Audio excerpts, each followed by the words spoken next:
Protect your DNA. BioPQQ can promote formation of new mitochondria. Infowarsstore.com.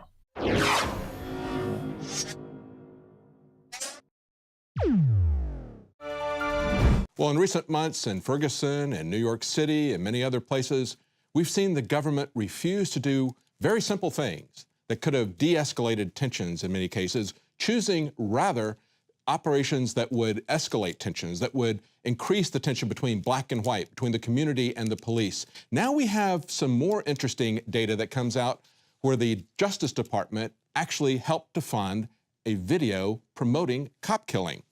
This is a story from the New American. It says Justice Department grants were linked to cop killing rap video. And of course, this is a video showing two black men holding a gun to the head of a white officer. And this rap video encouraged the killing of officers. This happened before the two officers were shot in New York City.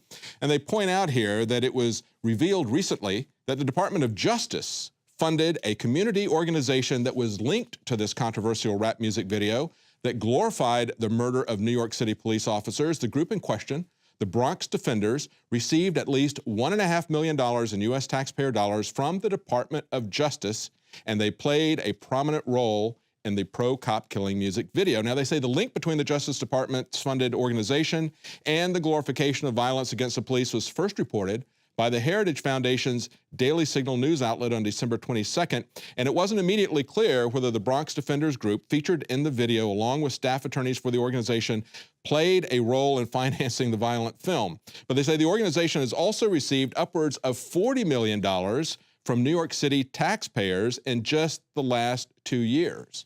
And so far, the Bronx Defenders have not replied to any requests for comment from any of the media as to this. That's just one example of how the government is directly involved in trying to escalate the tensions. And of course, we've seen this in the equipment and the training that comes out of Washington. And of course, this is coming out of Washington, out of the Department of Justice. And sadly, a lot of people are buying that message and acting upon it. We see some threats that surfaced in social media. This is a story out of Chicago. A quote-unquote warrior, that's the way he referred to himself, has been charged after threatening to kill, quote, cops and innocent white kids.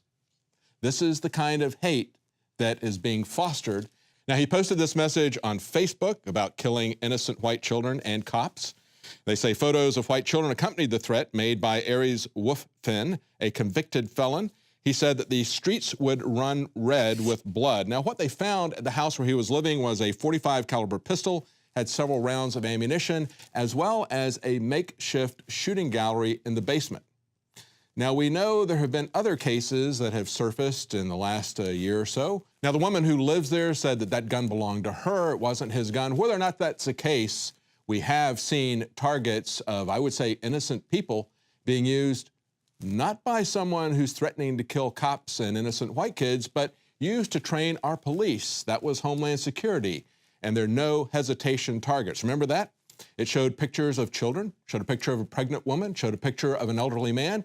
What was their crime? They were holding guns, presumably because they were maybe startled by a no-knock SWAT team raid. There's been a lot of people who have been killed in that kind of operation. Many times it was a house where there was no reason for the police to be there. It was a mistaken house, a mistaken identity. And of course, the people who were living in the home were certainly not expecting the police to raid them. They thought it was a home invasion, and they were killed because they had been trained, the police had been trained not to hesitate. This is the kind of escalation on both sides of this that is so dangerous. Training the police that they're at war with everybody, that they're not going to be able to go home to their family unless they shoot first, shoot without hesitation, and continue to fire. And of course, it's a message that's being picked up by groups that are funded by our own Department of Justice, a message sent to the black community that they should kill the cops. There's a way around this.